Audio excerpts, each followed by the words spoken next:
आज हम लोग बात करेंगे नंबर सिस्टम की जो सीरीज चल रही थी उसी पर इकाई के अंक पर। मैंने आपको पिछले वीडियो में क्या पढ़ाया था, विभाज्यता के लिए डिविजिबिलिटी रूल आपको बता रखा है कि डिविजिबिलिटी रूल क्या होता है ना, क्या उसका कॉन्सेप्ट है, उसके सारे क्वेश्चंस करा रखे थे, है ना।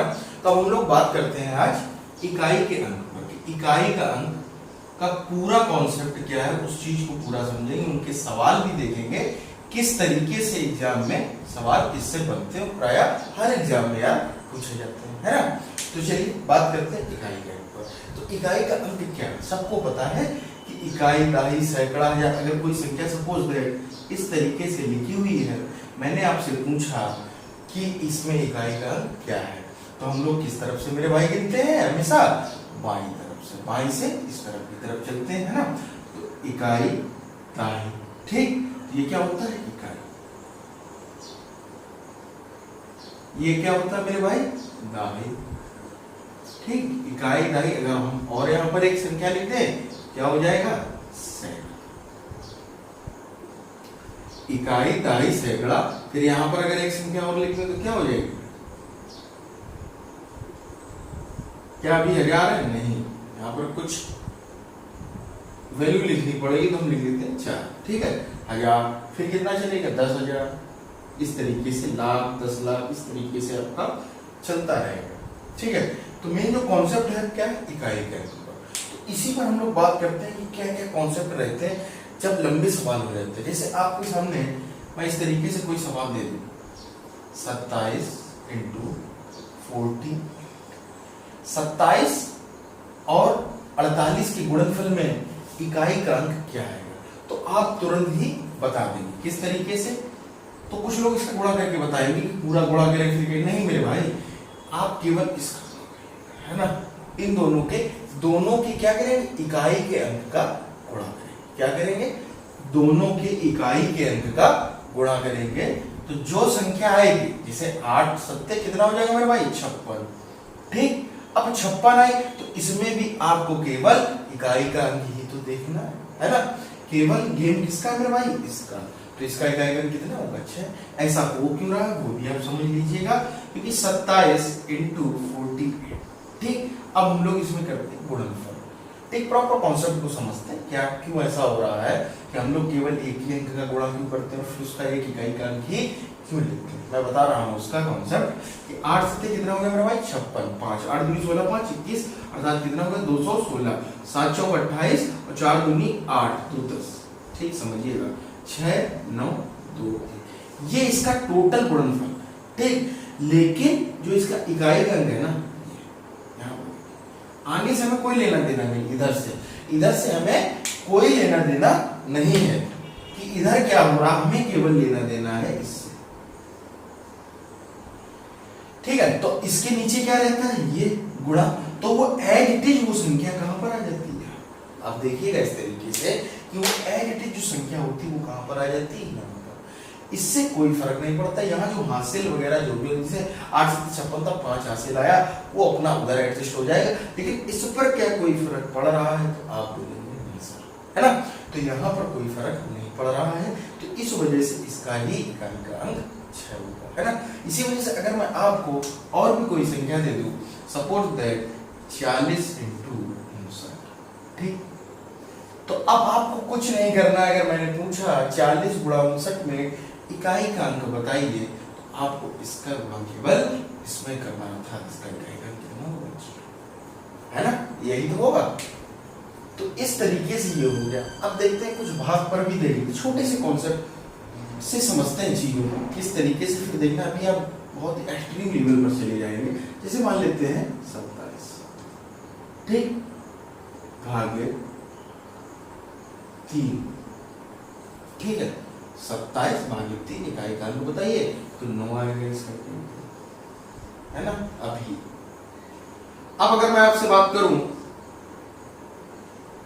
भागफल में, पता क्या पूछेगा इसमें, 27 भागे 3 के भागफल में इकाई का अंक बताइए, 3 आ जाएगा, है ना। अब अगर मैं आपसे गुणनफल भागफल प्लस मान लीजिए, सपोज दैट कभी आ जाता है, तो क्या करेंगे, जैसे मान लीजिए 27 + 47, तो अभी भी आप पूरा नहीं जोड़ेंगे, है ना, आपको केवल इससे करना, तो तो 7 7 कितना होगा मेरे भाई 14, अर्थात 14 हुआ। लेकिन एक से हमें कोई लेना देना नहीं है, हमें क्या बताना है, केवल इकाई का। अगर मैं आपसे बोल दूं 67 माइनस 42, 67 माइनस 42 अगर आपको दिया गया, मैं आपसे पूछ दूं कि इकाई का अंक क्या होगा, तो केवल आपको इससे और इससे मतलब है, अर्थात 7 से 2 गया कितना बचा, ये आपका आंसर। ये हो गया आपका इकाई के अंक का कॉन्सेप्ट, बेसिक कॉन्सेप्ट। ठीक है, फिर चलते हैं थोड़ा सा आगे। सवाल जो इसमें प्राय पूछे जाते हैं वो आपके गुणनफल से ज्यादा है। तो गुणनफल के कॉन्सेप्ट को समझते हैं कि गुणनफल में क्या क्या आपको, जैसे बोलो बहुत लंबा गुणनफल दे दिया है ना, तो अब आप इकाई अंक की गुणन करते रहेंगे, है ना, वहां पर आपको टाइम को मैनेज करना है, बहुत कम समय लगता है इकाई अंक के सवालों में समझते हैं उस कॉन्सेप्ट को। सपोज दैट मैं आपसे कहूँ, समझते जाइएगा धीरे धीरे, डीप कॉन्सेप्ट में आप लोग जाएंगे। आपसे मैंने बोला 40 इंटू 59 के गुणनफल में इकाई का, ठीक। तो यहाँ पर आपने देखा कि ये जो 0 है इसमें गुणा होगा तो कितना आएगा 0, ठीक। इसका इकाई अंक, इसका इकाई अंक में हमने क्या किया, गुणा किया, तो आंसर कितना है मेरा भाई 0। अगर मैं आपसे ये बोल दूं यहाँ पर अब लिखा हो 20 इंटू 67, ठीक है, तो इकाई अंक कितना आएगा 0, ठीक। समझिएगा बहुत आराम से। अगर मैं आपसे बोल दूं 45 इंटू 30, अब इकाई का अंक कितना आएगा 0, ठीक, 0 आएगा ना। चलिए अगर मैं आपसे बोल दूं, यहीं पर बोलता हूं कि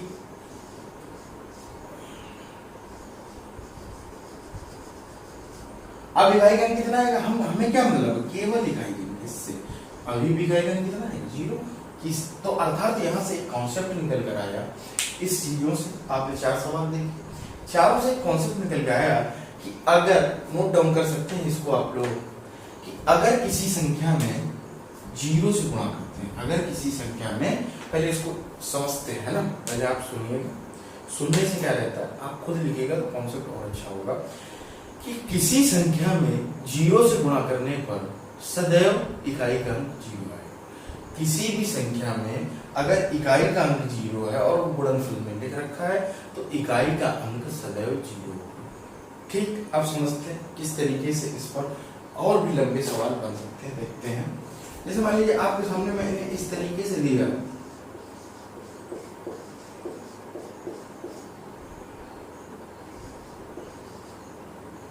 और इस तरफ मैंने क्या किया, एक इस तरीके से 20 गुणा 29 गुणा 38 गुणा 47 गुणा 28, इस तरीके से मैंने यार लिख दिया। आपके सामने सवाल आया कि प्रयुक्त संख्या में गुणनफल का इकाई का अंक बताइए, तो आप किस तरीके से बताएंगे।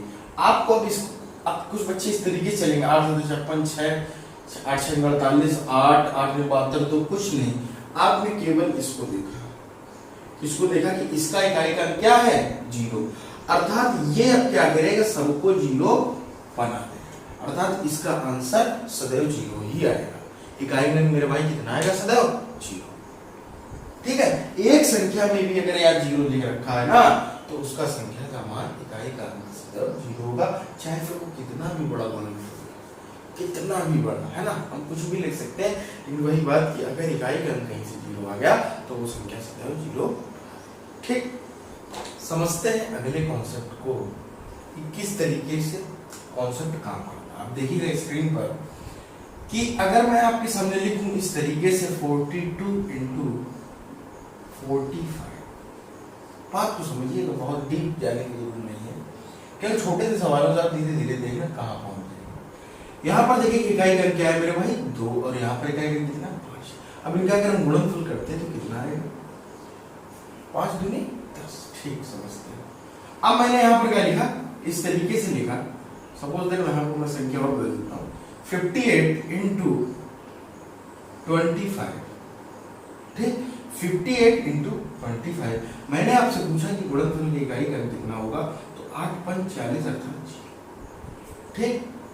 आगे चलते हैं। अब मैंने लिखा 64 इंटू 95।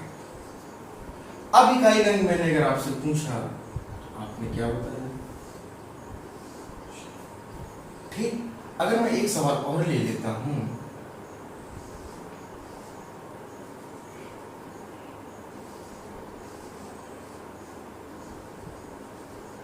अब इकाई घन कितना है, मैं बताना क्या चाह रहा हूं आप वो समझिएगा।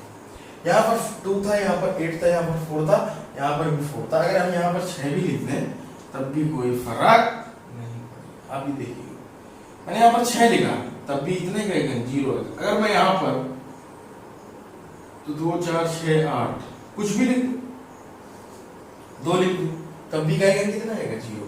तो मैं कहना क्या चाह रहा हूँ उस बात को आप समझिएगा स्क्रीन पर देखकर कि यहाँ पर क्या हो रहा है। अगर कोई एक इकाई का सम, या इस तरीके से आप बोल सकते हैं कोई 2 का गुणनफल हो 2 4 6 8, ठीक, 2 4 6 8, या यहाँ पर कोई सम संख्या हो, ये सारी सम संख्या है ना, और जो दूसरी संख्या हो, ठीक है, जो कोई दूसरी संख्या हो अगर उसकी इकाई के अंक में 5 आ, बात को समझिएगा, अगर उसके इकाई के अंक पर कितना आ रहा मेरे भाई 5, और इधर आपकी कोई सम संख्या है, इधर आपकी कोई संख्या सम संख्या है, या यहाँ कोई सम संख्या आ रही और यहाँ पर अगर कोई हुआ तो फर्क नहीं डालेगा। मैं कहना क्या चाह रहा हूँ उस बात को समझिएगा। मान लीजिए हमने इस तरीके से आपको लिख दिया तब भी इकाई का अंक कितना है 0। अगर मैं इस तरीके से भी लिख दूं इकाई का अंक कितना है 0। क्यों ऐसा हो रहा है, क्योंकि ये दोनों जो मल्टीपल है ना, दोनों जो मल्टीप्लाई है ये दोनों मिलकर 0 बना रहे हैं। कैसे, एक सम संख्या का पेयर है और एक किसका मेरे भाई, एक सम संख्या है और एक क्या है 5। अर्थात मैं एक बात निकल कर आई, अगर किसी भी गुणनफल में आपसे इकाई को पूछा जाता है, वहां पर अगर आपको एक 2 का पेयर का मतलब है 2 4 6 8 इस तरीके की कोई भी संख्या लिखी मिल जाती है और वहां पर एक और संख्या गुणनफल में लिखी जिसके इकाई का कितना है भाई 5, तो दोनों मिलकर सदैव 0 बना देंगे। पूरे टर्म को 0 बना देंगे। मैं केवल इतना कहना चाहता हूँ, देखिएगा किस तरीके से मैंने एक संख्या लिखी 49 इंटू 58 इंटू 34 नहीं 33 लिख लेता हूँ, और मैं आपके सामने एक इस तरीके से लिख लेता। अब मैंने क्या किया, अभी तक सवाल बिल्कुल सही चल रहा था, कोई दिक्कत नहीं थी, यहाँ पर इकाई का अंक अपने तरीके से लगाए। लेकिन क्या हुआ, यहाँ पर अगर मैंने इस तरीके से लिख दिया 45, तो आप एक चीज देखिएगा, यहाँ पर आप क्या देंगे 5, ठीक, और यहाँ पर क्या मिला 8, 5 और 8 अर्थात 5 8 40 अर्थात इकाई का अंक 0। अब ये पूरे टर्म को मेरे भाई 0 बना देगा इकाई का अंक, ठीक। तो मैं केवल आपको इतना बताना चाह रहा हूं कि ये अगर आपको कहीं पर भी दिखने को मिल जाए गुणनफल में, तो आप आंसर तुरंत इकाई के अंक में कितना लगा देंगे मेरे भाई 0। मैं केवल इतना कहना चाह रहा हूं, मेरी बात को आप समझ पाए होंगे, उम्मीद करता हूं बहुत अच्छे से। कॉन्सेप्ट को समझिएगा, बस ज्यादा डीप जाने की जरूरत नहीं है। यहाँ पर आपने देखा तो हम 2 रिजल्ट आपके निकल कर आए, उन्हीं पर बात करता हूँ। 2 रिजल्ट क्या निकल कर आए, अगर कभी भी आपको इकाई का अंक 0 मिलता है, इकाई का अंक कहीं पर भी 0 दिख जाए तो पूरे टर्म को 0 कर देगा। दूसरे रिजल्ट क्या निकल कर आया कि अगर कोई इकाई के अंक में एक सम संख्या हो, दूसरा कोई 5 का इकाई का अंक हो, 5 लिखा हो इकाई के अंक में, और इधर क्या लिखा हो सम संख्या लिखी हो कोई 2 4 6 8, है ना, जैसे 2 4 6 8 इस तरीके से लिखी, तो उनका गुणनफल सदैव कितना होगा मेरे भाई 0। पूरे टर्म को 0 बना देते हैं, वही मैंने यहाँ पर आपको कर दिया, ठीक।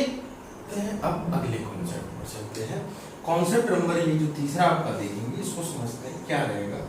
अब घात वाले सवाल ज्यादा आपको देखने को मिलते हैं, समझते हैं घात का क्या प्रोसेस है, ठीक। 20 लिखा है 20 की पावर 5। एक सवाल लिखा है इस तरीके से 30 की पावर 2। एक सवाल इस तरीके से लिखा है 40 की पावर 3। एक सवाल लिखा है 500 की पावर 48। एक सवाल लिखा है आपका 6000 की पावर 3900। नंबर सिस्टम को हम लोग यहाँ से समझते हैं ना, बहुत बेसिक लेवल से, जहां से मैं आपको बहुत अच्छे से समझा दूंगा कि क्या कॉन्सेप्ट रहेगा, और फिर चाहे वो सवाल जितना भी बड़ा आ जाए आपको डरने की जरूरत नहीं। चलिए देखते हैं। यहाँ पर देखिएगा 20 की पावर 5 लिखा, 20 की पावर 5, अर्थात पावर का मतलब ये होता है कि 20 को 5 बार गुणनफल में लिखा जाए। मेरी बात को समझ, मैं क्या बोल रहा हूं आपको, 20 की को 5 बार लिखा गया, ये कहना चाह रहा। उसने इतनी सब चीजों से बचने के लिए क्या किया, इतना सबसे बचने के लिए एक संख्या में लिख दिया कि भैया 20 की पावर 5 का इकाई का अंक का मान बताइए। वो थक गया था इस तरीके से, है ना, तो उसने कहा इस तरीके से आप बताइए। ठीक, अब आप क्या करेंगे, आपको तो पता है, पता है ना, यहाँ पर 0 0 0 जो लिखा था इसका इकाई का अंक 0, कुछ बताने की मुझे जरूरत है। अब यहाँ पर देखिए, आप तो सब जानते हैं 30 की पावर 2 अर्थात 30 इंटू 30, तो इकाई का अंक दोनों का 0 अर्थात इसका इकाई का अंक भी 0। बात करते हैं इस पर 40 की पावर 3 का मतलब हो गया 3 बार 40 लिखा है ना, तो इसका भी इकाई का अंक कितना 0। अब 500 की पावर 48 क्या है, कुछ भी लिखा, इकाई का अंक 0, और ये 3000 होगा क्योंकि 0 0 0 बार इकाई के अंक पर 3999 बार आएगा, उससे कोई फर्क नहीं पड़ेगा।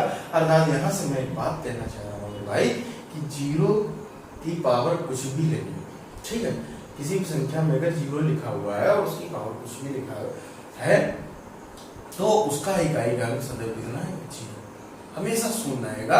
इस बात से हम ये कह सकते हैं। दूसरे कॉन्सेप्ट को बात करते हैं,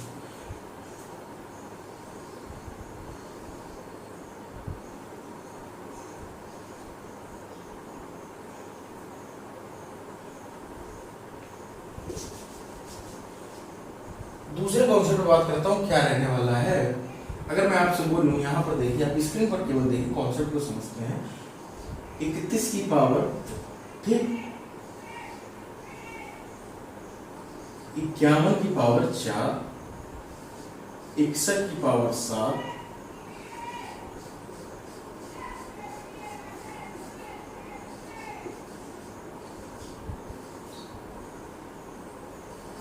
कुछ भी लिखा, मेरा कहने का मतलब कुछ भी लिखा, 4782 लिखा है कि संख्या के ऊपर, लेकिन आप कॉन्सेप्ट को समझते हैं तो आप समझ सकते हैं क्या।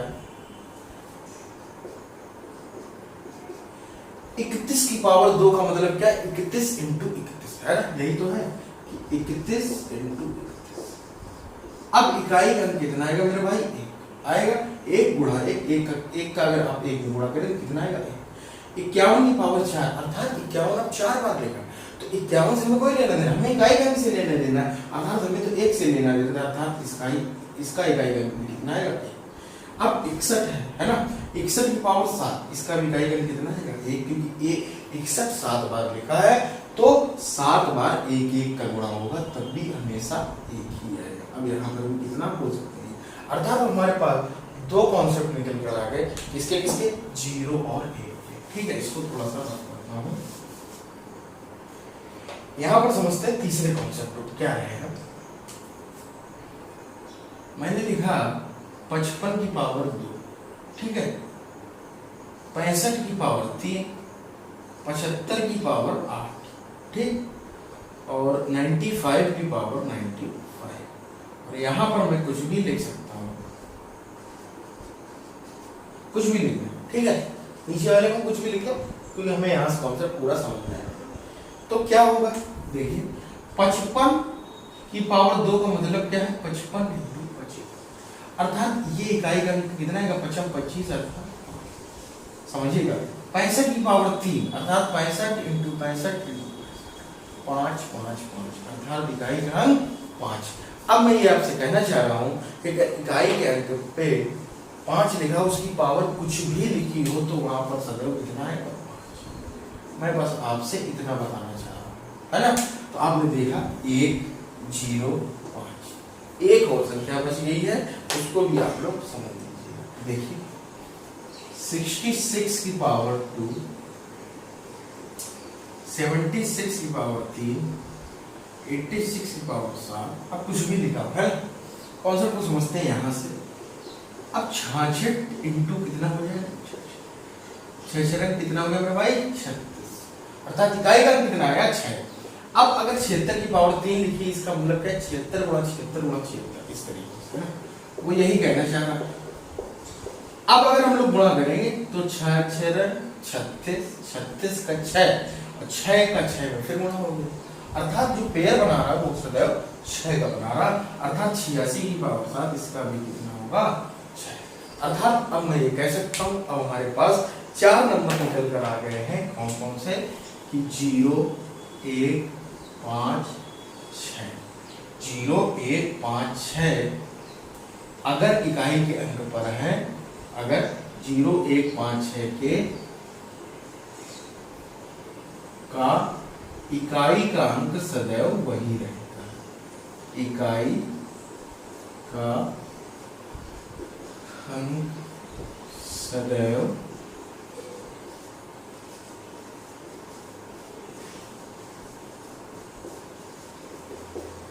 वही रहेगा 0 1 5 6। अगर आपको कभी भी इकाई का अंक दिख जाए और उसकी पावर कुछ भी रहे तो इकाई का अंक वही नंबर्स रहते हैं। इस बात से हमें ये समझ में आ गया। तो हम लोग अब बात करते हैं अगले कॉन्सेप्ट पर, क्या रहेगा। आप एक बात बताइए, इकाई का अंक कौन कौन से नंबर्स हो सकते हैं, समझते हैं। मान लीजिए कौन कौन से हो सकते हैं, देखते हैं। 60 को ही हम लोग ले लेते हैं, 61 59 63 64 65 66 67 68 69 70। फिर अगर लिखना चाहें 71 72 73 74 75 77 78 79 80। अगर आपको कॉन्सेप्ट समझाना चाह रहा हूँ उस बात को आप समझिए, कोई गिनती से आपको लेना देना नहीं।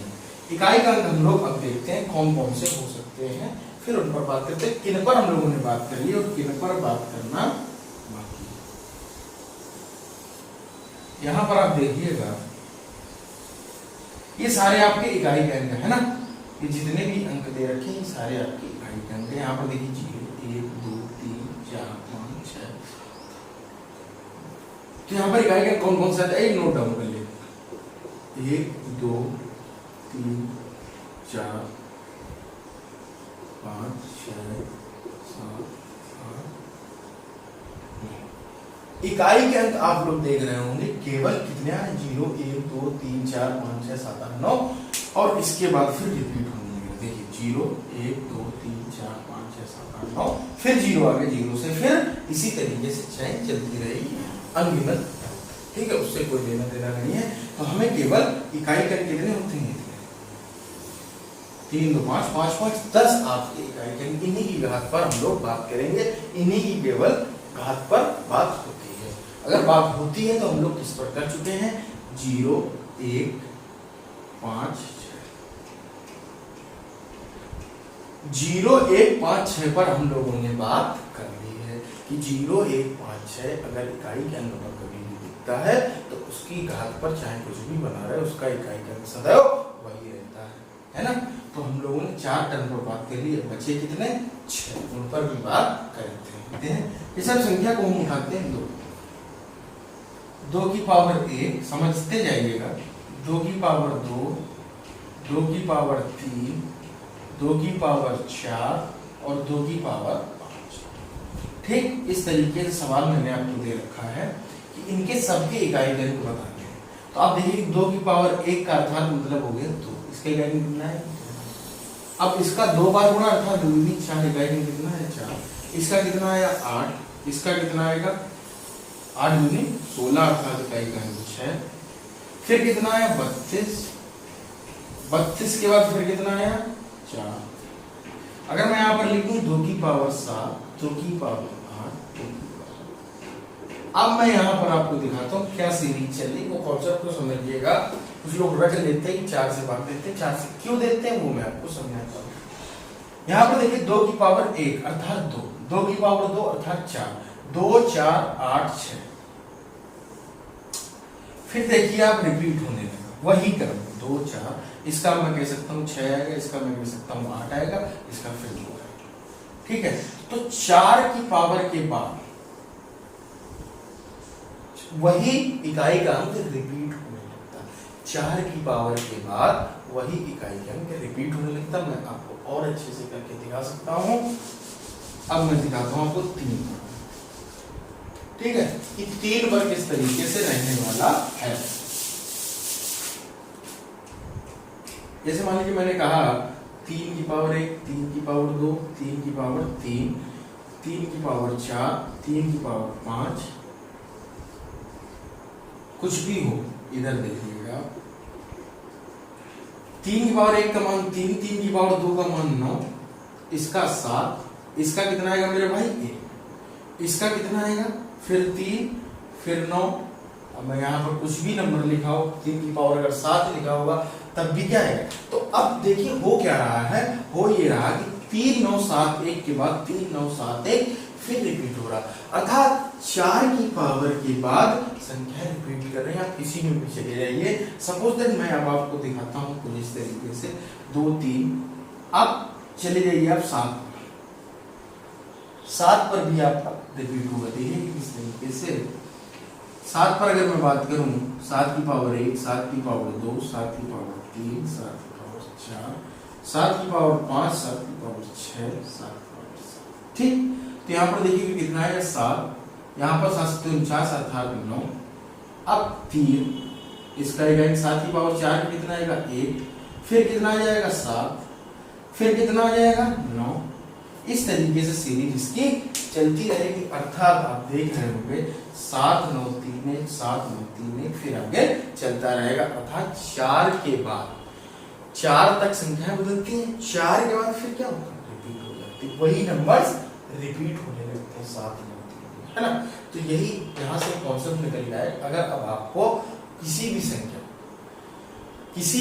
पर 0 1 5 6 की छोड़कर और कोई भी संख्या लिखी है और वहां पर अगर आपकी पावर कुछ भी दे रखी तो आप उसमें क्या करेंगे 4 से भाग दे देंगे। क्या करेंगे मेरे भाई 4 से भाग दे देंगे। जब आप भाग दे देंगे जो बचेगा, जो क्या बचेगा, तो उससे आप क्या निकाल लेंगे इकाई पावर। जो पावर बचेगी आप 4 की पावर उसको हटा लीजिएगा, है ना, और जो पावर बचे उससे आप मान करेंगे। देखते हैं किस तरीके से। अगर मैं आपसे बोलूं कि 7 की पावर 47, 7 की पावर 47 का मान क्या होगा, कितने का मेरे भाई 7 की पावर 47 का इकाई का है ना। तो मैंने आपसे बताया कि इसकी जो पावर है, किसकी, उस संख्या की जो भी पावर है उसमें आप क्या करेंगे 4 से भाग देंगे। 4 से जब आप भाग देंगे तो जो शेषफल बचता है उसी से उसका इकाई का निकालेंगे। कैसे, जैसे 47 हमने 4 से भाग देंगे तो 11 चौक 44, अर्थात कितनी पावर बची भाई 3। तो अर्थात अब आपका जब उसने पावर से भाग दे लिया तो केवल अब आपका इतना बचा। मतलब इसका कहने का ये मतलब है, देखिए समझिएगा कहना क्या चाह रहा हूं, मैं क्या कहना चाह रहा हूं कि आपने देखा कि 4 क्रम के बाद उसकी क्या होती है रिपीट हो गई, है ना। तो इनका ये मान लिया तो 44 टर्म रहे होंगे, 7 की पावर अगर यहाँ पर 44 रहा होगा तो 7 की पावर 44 तक तो वही रहा होगा, है ना। 70 4 के पेयर में रिपीट हुआ होगा 11 बार, ठीक है। उसके बाद का जो क्रम रहा होगा वो एक वहीं से तो चालू हुआ होगा, अर्थात अब पावर यहाँ पर क्या बची। अर्थात मैं कहना क्या चाह रहा हूँ आप समझिएगा, 7 की पावर 44 अगर मैं इसको इस तरीके से लिख दूं, ठीक, 7 की पावर 44 इंटू 7 की पावर 3 का मतलब यही है। तो जो 7 की पावर 44 का मान है ना, ये बेकार हो गया क्योंकि 4 के पेयर में रिपीट हो रहा है, इसका कोई मतलब नहीं है। यहां तक की संख्या तो वो बार बार रिपीट हो रही होगी, लेकिन यहां से फर्क पड़ेगा। इसका जो तीसरा टर्म होगा वो इसका आंसर होगा। अर्थात 7 इंटू 7 इंटू 7, 7 7 49 3, अर्थात अब इसका मान कितना है, इसका इकाई का अंक आएगा 3। इस तरीके से 7 इंटू 7 इंटू 7, 7 7 49, 9 9 इंटू 7 अर्थात 3। तो इकाई का अंक कितना आ गया 3। अब समझने के लिए हम लोग इतना ही रखते हैं इस कॉन्सेप्ट को। तो इसकी जो बेसिक बातें आपने समझी, क्या समझी, कल मैं इसके जो थोड़े से लेंदी सवाल बनते, थोड़े से ज्यादा लेंदी जो भी पावर के सवाल रहते हैं, है ना, यहाँ पर चेंजेज आएंगे, यहाँ पर पावर जो भी आएंगी बड़ी बड़ी पावर आएंगी, वहां पर किस तरीके से आप उसको अप्लाई करेंगे कि 4 से भाग देंगे, फिर उसके बाद कौन सा इकाई का अंक आपका रहने वाला है ना। तो उस कॉन्सेप्ट को आप समझिए। आज आपको केवल इतना समझना है कि 0 1 5 6 का इकाई का अंक वही वही रहता है। और अगर आपको कभी गुणनफल में 2 या 5 का पेयर या सम या एक कोई अंक 5 का जोड़ा मिल जाता है तो वहां पर भी इकाई का अंक शून्य बन जाता है। इस चीज को आप समझे और इकाई के अंक के पूरे कॉन्सेप्ट को समझे, क्यों रिपीट होता है और क्या प्रोसेस रहता है ना। तो आज की इस क्लास में इतनी रखते हैं। अगली क्लास में आपको इसके क्वेश्चंस और इसका जो बचा थोड़ा सा कॉन्सेप्ट है वो भी हम लोग समझेंगे, है ना। तब तक के लिए जुड़े रहिएगा मैथ वॉरियर्स के साथ और चैनल को लाइक शेयर सब्सक्राइब जरूर करें।